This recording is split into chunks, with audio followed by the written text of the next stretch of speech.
और गुजरात से देखें तो महात्मा गांधी और सरदार वल्लभ भाई पटेल, ये भी तो गुजराती भाषा पे जोर दे सकते थे, बट ये लोग हिंदी भाषा पे जोर दे रहे थे। और वर्तमान स्थिति देखें तो अभी भी गुजरात के 2 लोग लगे हुए हैं इस चीज में। आजकल तो ये भी सिस्टम चला है कि बहुत सारे लोग कहते हैं कि हम वैसे लोगों से फ्रेंडशिप करेंगे जो इंग्लिश सॉन्ग सुनते हो। भाई तुम्हें हिंदी और पंजाबी गाने पसंद है तो तुम वो सुनो, भाड़ में जाए ऐसे लड़के और लड़कियां। वही अगर साउथ इंडिया में जाके देखे तो हिंदी के लिए एक अलग निगेटिविटी और हेट चल रहा है, बट जब उनकी मूवी रिलीज होती है और मूवी को एक अच्छे स्तर पर पैसे कमाने होते हैं तो उसे हिंदी डब कर दिया जाता है, क्योंकि वहां पे तो ईगो खत्म हो जाता है, क्योंकि वहां पे तो मनी फैक्टर आ जाता है। बहुत सारे लोग अगर इंडिया में रह के आपको कहें कि इंग्लिश नहीं आती है तो आप उतने प्राउड से बोले, उतने ही जोश से बोले कि आपको हिंदी नहीं आती है इंडिया में रह के। हर एक व्यक्ति के अंदर आत्मसम्मान होता है, हर एक व्यक्ति अपने लैंग्वेज से बहुत ज्यादा प्यार करता है, क्योंकि लैंग्वेज आपको अपने कल्चर संस्कृति से जोड़ कर रखता है। इसलिए ना ही मुझे मराठी, पंजाबी, तेलुगु या कोई भी भाषा हो दुनिया में उससे दिक्कत है, पर दिक्कत तब आती है जब मेरी मातृभाषा हिंदी का कोई अपमान करे। I am sorry, I will speak in Hindi, ऐसे लैंग्वेजों का यूज करें। हिंदी बोलने से पहले किसी को सॉरी बोलने की जरूरत नहीं है, क्योंकि जितना प्रेम हम अपने मम्मी पापा, अपने परिवार से करते हैं, उतना ही प्रेम हम अपने मातृभाषा हिंदी से भी करते हैं।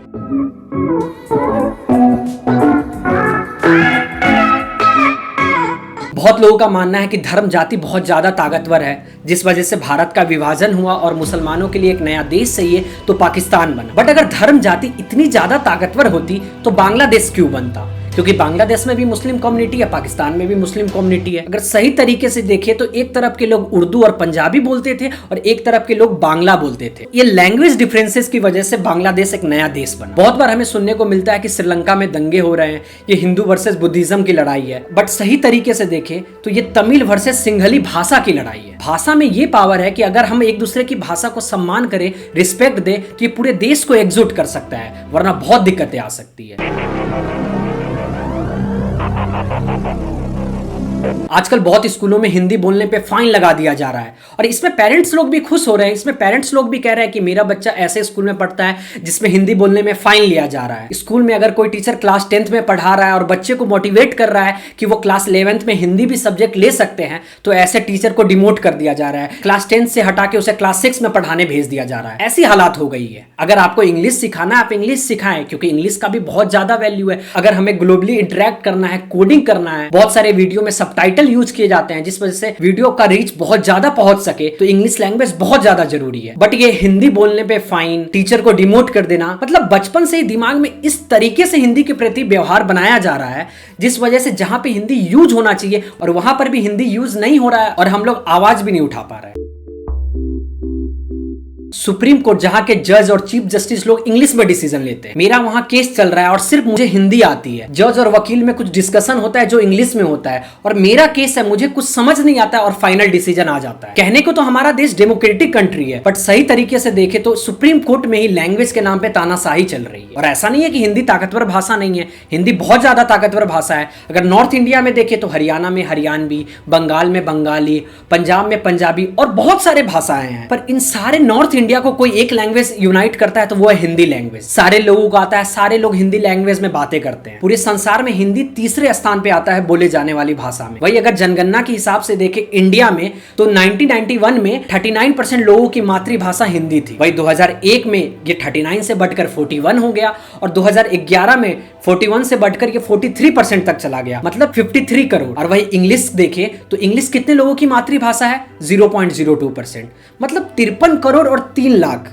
लगभग 3 लाख लोग की मातृभाषा इंग्लिश है। मतलब 53 करोड़ और 3 लाख में अंतर नहीं है, फिर भी हिंदी बोलने वाले लोग डरे हुए हैं, उन्हें शर्म आती है। बहुत सारे लोग अगर इंडिया में रह के आपको कहें कि इंग्लिश नहीं आती है तो आप उतने प्राउड से बोले, उतने ही जोश से बोले कि आपको हिंदी नहीं आती है इंडिया में रह के। नीरज चोपड़ा, ओलंपिक चैंपियन, कभी उनका इंटरव्यू देखना, बहुत प्राउड फील होगा इंडिया।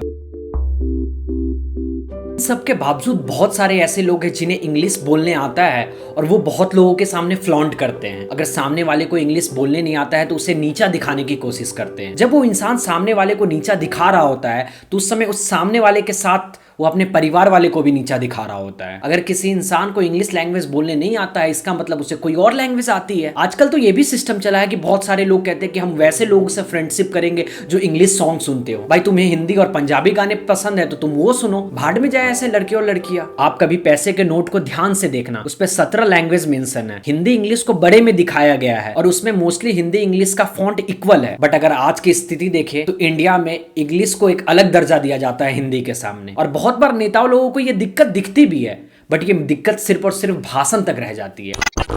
अगर हम कुछ साल पीछे चले तो संसद में राष्ट्रभाषा बनाने के लिए सबसे ज्यादा कौन जोर दे रहा था? महाराष्ट्र से बाल गंगाधर तिलक, वेस्ट बंगाल से सुभाष चंद्र बोस, पंजाब से लाला लाजपत राय, ये सब भी तो मराठी, बंगाली, पंजाबी भाषा पे जोर दे सकते थे। और गुजरात से देखे तो महात्मा गांधी और सरदार वल्लभ भाई पटेल, ये भी तो गुजराती भाषा पे जोर दे सकते थे, बट ये लोग हिंदी भाषा पे जोर दे रहे थे। और वर्तमान स्थिति देखे तो अभी भी गुजरात के 2 लोग लगे हुए हैं इस चीज में, बट उस समय कॉन्स्टिट्यूशन में जो लिखा गया वो हम फॉलो करते ही हैं।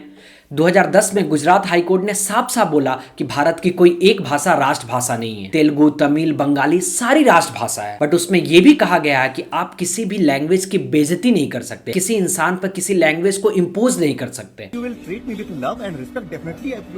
You are not able to communicate in Hindi or English or something. I would love. भाई अगर साउथ इंडिया में जाके देखे तो हिंदी के लिए एक अलग निगेटिविटी और हेट चल रहा है, बट जब उनकी मूवी रिलीज होती है और मूवी को एक अच्छे स्तर पर पैसे कमाने होते हैं तो उसे हिंदी डब कर दिया जाता है, क्योंकि वहां पे तो ईगो खत्म हो जाता है, क्योंकि वहां पे तो मनी फैक्टर आ जाता है। इसलिए एक बार संसद में बोला भी गया कि इंडिया में सबसे ज्यादा लोग हिंदी बोलते हैं, क्यों ना हिंदी को राष्ट्रभाषा बना दी जाए। सो एक साउथ के एमपी बोलते हैं कि पूरे दुनिया में कौवा ज्यादा है, बट वो कोयल की भाषा से मधुर तो नहीं बोल सकते ना। बात तो उनकी सही थी कि कोयल की भाषा कौवा के भाषा से मधुर नहीं हो सकती, बट यहाँ कठोर और मधुर भाषा की बात नहीं, बात उसकी चल रही है कि हम किस भाषा को जल्दी अडेप्ट कर सकते हैं। इंग्लिश पूरे इंटरनेशनल लेवल पे अडेप्ट क्यों की गई? क्योंकि इंग्लिश बहुत आसानी से हम सीख सकते हैं, हम बोल सकते हैं। हर एक इंसान को अपने लैंग्वेज से प्यार होता है, इसलिए हमें हमेशा एक दूसरे के लैंग्वेज को सम्मान करना चाहिए। किसी इंसान पर भाषा को इंपोज नहीं करना चाहिए, मतलब थोड़ा तुम उनकी भाषा सीखो, वो भी तुम्हारी भाषा सीखे, फिर दोनों आपस में अच्छे से रहें, दोनों एक दूसरे के कल्चर को जान सके, ताकि दोनों एक दूसरे के कल्चर को एंजॉय भी कर सके। प्रणाम।